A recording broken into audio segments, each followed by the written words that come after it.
इस वीडियो में हम आपको मुग़ल साम्राज्य के पतन क्यों हुआ, उसके क्या कारण थे, इन सारी चीज़ों की जानकारी हम इस वीडियो में आपको देंगे।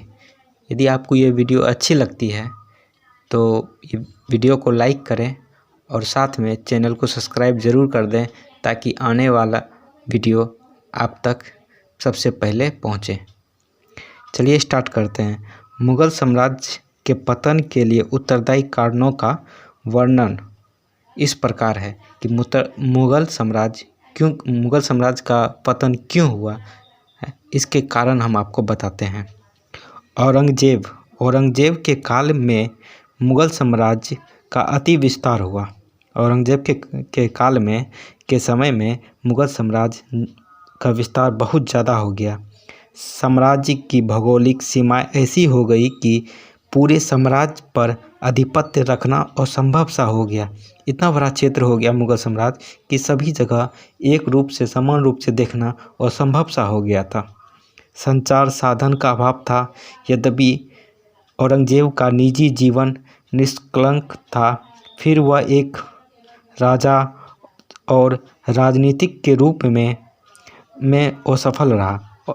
अकबर द्वारा आरंभ की गई और उसके दोनों उत्तराधिकारियों द्वारा अनुसरित उत्तम राजनीतिक के सिद्धांत, धार्मिक सहनशीलता और सद्भाव, ऊंचे पदों के लिए योग्य व्यक्तियों के लिए खुले रखना, इसने त्याग दिए। मतलब अकबर के समय में जो वो अपना नीति अपनाते थे, जो योग्य थे उसको ऊपर बैठाते थे ताकि सभी धर्म को समान लेके चलते थे। मगर इसने ऐसा कुछ नहीं किया, जिसके कारण ये सभी व्यक्ति त्याग दे दिया। औरंगजेब ने राज्य की इस्लामी रूप, जिसे उसके पूर्वजों ने परिवर्तित कर दिया था, पुनः स्थापित करने का प्रयत्न किया। उसकी धर्म धंधा की नीति का परिणाम उल्टा हुआ। वह बहुत सीमा तक असंतोष उत्पन्न करने के लिए उत्तरदायी था। सिखों, जाटों, बुंदेलों, राजपूतों और मराठों ने विद्रोह किया। जेम्स द्वितीय की भांति वह शत्रु बनाने में बहुत निपुण था। मतलब औरंगजेब जेम्स द्वितीय की भांति शत्रु बनाने में बहुत निपुण था। उसकी धर्म धंधा की नीति के कारण भारत में मुगलों के सबसे बड़े समर्थक राजपूत उसके शत्रु बन गए। जजिया पुनः लागू करने तथा अन्य सामाजिक अपमानों के कारण सतनामी, बुंदेलों और जाटों ने विद्रोह कर दिए। मतलब जजिया कर पुनः जो लागू किया औरंगजेब ने, इसके कारण बुंदेलों और जाटों ने इसका विरोध कर दिया। पंजाब में सिखों ने विद्रोह किया और शासन लगभग ठप सा हो गया। मराठों का विद्रोह तो राष्ट्रव्यापी ही बन गया और सब लोग धर्म और स्वतंत्रता के लिए संघर्ष में सम्मिलित हो गए। गुरिल्ला मराठों ने औरंगजेब की सेनाओं के मनोबल का ह्रास कर दिया। उसकी वरिष्ठता की भावना समाप्त हो गई और निष्क्रिय हो गई। मतलब कोई काम की नहीं रही औरंगजेब की सेना। औरंगजेब अपनी साम्राज्यवादी और महत्वाकांक्षी नीति के कारण दक्षिण के हसनोमुख, बीजापुर और गोलकुंडा के राज्य को हड़पना चाहता था। उसमें एक भावना यह भी थी कि वह स्वयं सुन्नी था, जबकि ये राज्य शिया थे। इन दोनों मुस्लिम राज्यों की समाप्ति से दक्षिण में मराठों पर सबसे महत्वपूर्ण स्थानीय नियंत्रण समाप्त हो गया और वे मुग़ल साम्राज्य के विरुद्ध अपने आप को संगठित करने में जुट गए। दक्षिण के इस मूर्खतापूर्ण नीति से, जो 25 वर्ष तक चलती रही, राज्य की समाप्त साधनों पर इतना बोझ पड़ गया कि अनंत धन, सेना इत्यादि का नाश हुआ। 25 वर्ष तक जो इसके मूर्खतापूर्वक राज्य की हड़पने की नीति हुई, जिसके कारण बहुत सारा धन और सेना का नाश हो गया औरंगजेब का। दुर्भाग्यवश दूसरा कारण क्या था मुग़ल साम्राज्य के पतन का? दुर्भाग्यवश औरंगजेब के पश्चात सभी मुग़ल सम्राट दुर्बल थे और इस कारण के आंतरिक तथा बाह्य परिस्थितियों को संभाल नहीं सके। उनके नैतिक पतन और सैनिकों के कारण अवस्था संभालने के स्थान पर और भी बिगड़ गई। सिंहासन पर बैठने के समय बहादुर शाह 1707 से 12 तक की आयु 63 वर्ष की थी। बहादुर शाह जब मुगल साम्राज्य बना उसकी आयु 63 वर्ष थी और वह साम्राज्य की प्रतिष्ठा बनाए रखने में असमर्थ था। वह सब दलों को प्रसन्न करने के लिए सरदारों को बड़ी बड़ी उपाधियों बांटता रहा। लोग उसे शाह बेखबर के नाम से स्मरण करते थे क्योंकि उसे पता नहीं था किसको उपाधि देना है। इसी कारण उसे शाह बेखबर से स्मरण करते हैं। जहांगीर शाह 1712 से 13 एक लंपट मूर्ख जनता ने उसे कहा। फारूक सियार एक घृणित कायर था और मोहम्मद शाह 1719 से 48 अपना अधिकतर समय पशु युद्धों को देखने में व्यतीत करता था। उसकी प्रशासन के प्रति उदासीनता, मदिरा और सुंदरी के प्रति रुचि होने के कारण लोग उसे रंगीला बादशाह कहते थे। अहमद शाह ने प्रशासन में उसी प्रकार की मूर्खता की। 1753 में उसने अपने 2.5 वर्ष पुत्र को पंजाब का सूबेदार नियुक्त कर दिया और 1 वर्ष बालक मोहम्मद अमीन को उसका नायब सूबेदार बना दिया। इसी प्रकार कश्मीर की सूबेदारी 1 वर्षीय बालक तला सैयद शाह को दे दी और एक 15 वर्षीय लड़का उसका नायब नियुक्त कर दिया। मतलब ये जो मोहम्मद शाह जो थे उसको पता नहीं था कितने वर्ष के उम्र में किसको क्या देना है। वो कुछ से कुछ करते चले गए, जिसके कारण मुग़ल जो साम्राज्य था वो धीरे धीरे कमज़ोर पड़ता गया। तीसरा कारण देखिए क्या है। औरंगजेब के अंतिम दिनों में दरबार में उमरा प्रभावशाली गुटों में बट गए थे। कहने को ये गुट वंश और कबीलों पर आधारित थे, परंतु सबसे महत्वपूर्ण कारण व्यक्तिगत संबंध थे। इन दलों ने देश में शाश्वत राजनीतिक अशांति की स्थिति उत्पन्न कर दी थी। चौथा कारण देखिए क्या था। सम्राटों की देखा देखी अभिजात वर्ग ने भी परिश्रमी और कठोर सैनिक जीवन छोड़ दिया था। वे वीर योद्धा के स्थान पर रसिक प्रियतम बन गए थे। उत्तरकालीन मुगलों को अभिजात वर्ग बेईमानी, झूठ, मक्कारी, चापलूसी इत्यादि में एक दूसरे से बढ़कर था। जब सम्राटों ने योग्यता के आधार पर पदोन्नति करने के स्थान पर चापलूसी को बढ़ावा दिया तो निश्चय ही वीरता और योग्यता समाप्त हो गई। इस ऊपरी वर्ग के लोगों में जो जर्जरता आ गई थी उसके कारण उत्तम शासक वर्ग तथा वीर सैनिक नेताओं का देश में अभाव हो गया। पांचवा कारण देखिए। सबसे महत्वपूर्ण बाहरी कारण जो इस साम्राज्य को ले डूबा था वह था पेशवाओं के अधीन मराठाओं का उत्थान। पेशवाओं ने पश्चिमी भारत में मराठा शक्ति को समेकित किया और प्रादेशिक शक्तियों द्वारा मुगलों पर प्रहार किया।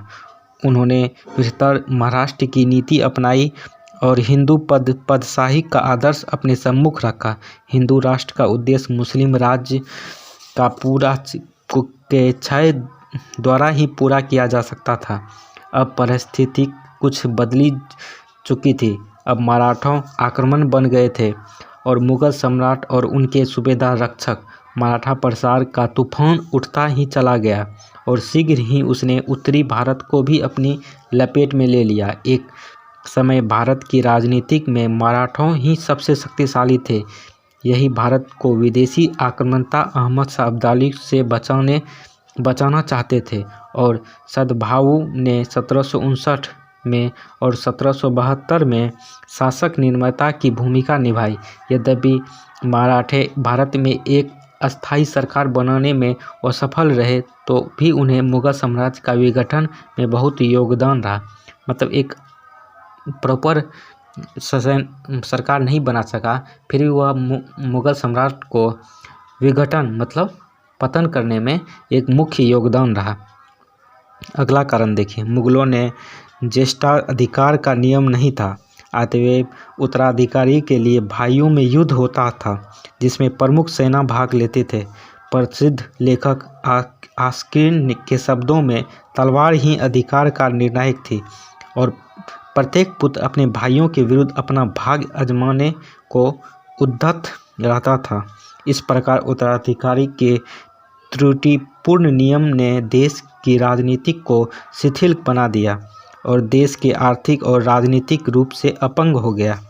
अगला कारण देखिए, मुगल सैन्य व्यवस्था में कुछ जन्मजात त्रुटियां थी।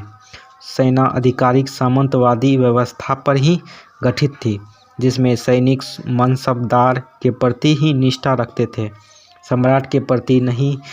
मनसबदार तो अपना पदाधिकारियों नहीं अपितु सर्वे सर्वा समझते थे। इस पद्धति के दोष यद्यपि बैरम खां और महाबत खां के विद्रोहों ने स्पष्ट किया, परंतु उत्तरकालीन मुगलों के दिनों में इस व्यवस्था का दोष भयंकर रूप से सामने आए। युद्ध क्षमताओं में यह सेना एक सहस्त्र कांकरों से अधिक कुछ नहीं थी। बर्नियर ने इनकी तुलना उन पशुओं के रेवड़ से की जो पहले झटके पर ही भाग खड़े होते थे।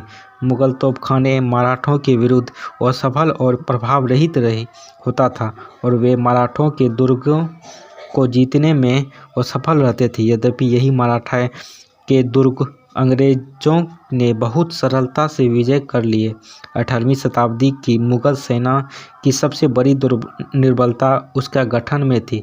सैनिक लोग प्रायः मध्य एशिया से आए लोग में से कमांडरों द्वारा भर्ती किए जाते थे और वे किसी भी व्यक्ति को जो उनका व्यय देने को उद्यत था मिल जाते थे।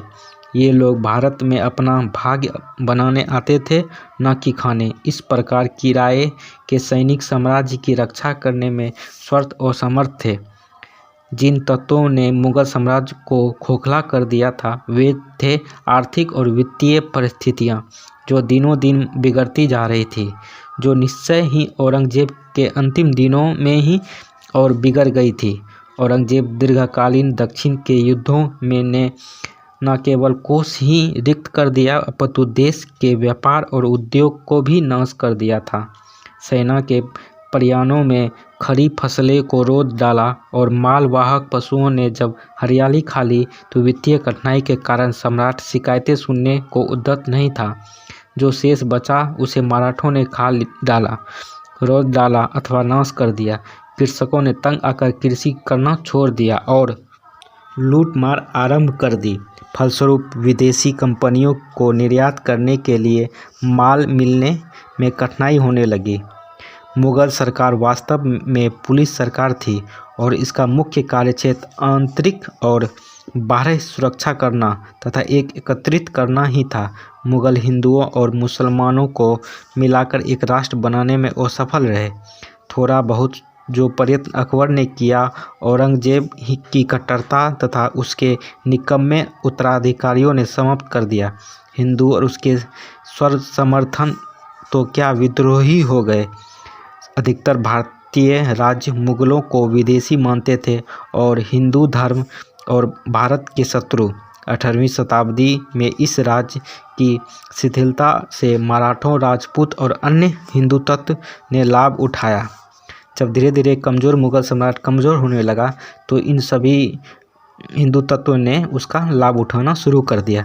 1739 में नादिर शाह के आक्रमण ने मरणोत्सन्न मुगल राज्य को महान आघात पहुंचाया। कोष रिक्त हो गया और सैनिक दुर्बलता स्पष्ट हो गई। जो लोग मुगल के नाम से भय खाते थे वे अब सिर उठाने और मुगल सत्ता की खुलकर अवहेलना करने लगे। नादिर शाह के उत्तराधिकारी अहमद शाह अब्दाली के अनेक आक्रमणों से पंजाब, सिंध और कश्मीर जैसे सीमावर्ती प्रांत हाथ से निकल गए। 1761 में जब अहमद शाह ने पानीपत का युद्ध लड़ा तो वह मुगलों के विरुद्ध नहीं अपितु मराठों के विरुद्ध था, जो उस समय समस्त उत्तर भारत पर प्रभुसत्ता रखते थे। 1761 से 1772 तक दिल्ली पर निजाम-उद-दौला की पठानशाही चलती थी। मुगल सैनिक दुर्बलता के कारण 18वीं शताब्दी में भारत में सैनिक सामंतशाही का बोलबाला हो गया। यूरोपीय कंपनी सैनिक सामंत बन गई और शीघ्र ही भारतीय रजवाड़ों से व्यापार और सैनिक सत्ता में बाजी ले गई। वास्तव में समकालीन भारतीय समाज गतिहीन ही नहीं अपितु सड़ा हुआ था और गतिशील और प्रगतिशील यूरोपीय समाज का विरोध करने में असफल रहा। यह समकालीन मुगल विवेक का दिवाला है कि जहां मुगल सम्राट तथा अभिजात वर्ग करोड़ों रुपये की ऐश्वर्य की सामग्री विदेशों से मंगवाते थे, परंतु उन्होंने एक भी मुद्रालय मंगवाने का प्रयत्न नहीं किया। जिस समय पुनर्जागरण आंदोलन यूरोप में एक नवीन युग का आरंभ कर रहा था, भारतीय समाज परलोकवाद और भक्तिवाद के गहरे सागर में डूबा हुआ था, पलायनवाद से शांति प्राप्त करने को प्रयत्न कर रहा था। वास्तव में तो भारत सभ्यता की दौड़ में बहुत पीछे रह गया। मुगल कालीन विद्वानों का मुगल साम्राज्य के पतन को लेकर मतभेद है। डॉक्टर जादूनाथ सरकार जैसे परंपरावादी विद्वानों के अनुसार मूल कारण उत्तरकालीन सम्राटों तथा अभिजात वर्ग का अधपतन था और मराठों, बुंदेलों और तथा सिखों के विद्रोह वास्तव में हिंदू धर्म पर मुगल इस्लामी आघात की प्रतिक्रिया थी। विलियम आर्विन का इशारा मुगल सेना के गठन तथा परीक्षण की ओर है। ये सभी कारण जो मुगल सम्राट के पतन का था। अब इसको धीरे से मतलब ईयरफोन लगा के आराम से सुनिए, आपको सब पॉइंट समझ में आ जाएगा। एक बार नहीं होता तो 2-3 बार सुनिए, आपको हर एक पॉइंट अच्छे से समझ में आ जाएगा। चलिए, थैंक यू। अच्छा लगा तो आप मेरे चैनल को ज़रूर सब्सक्राइब कर दें।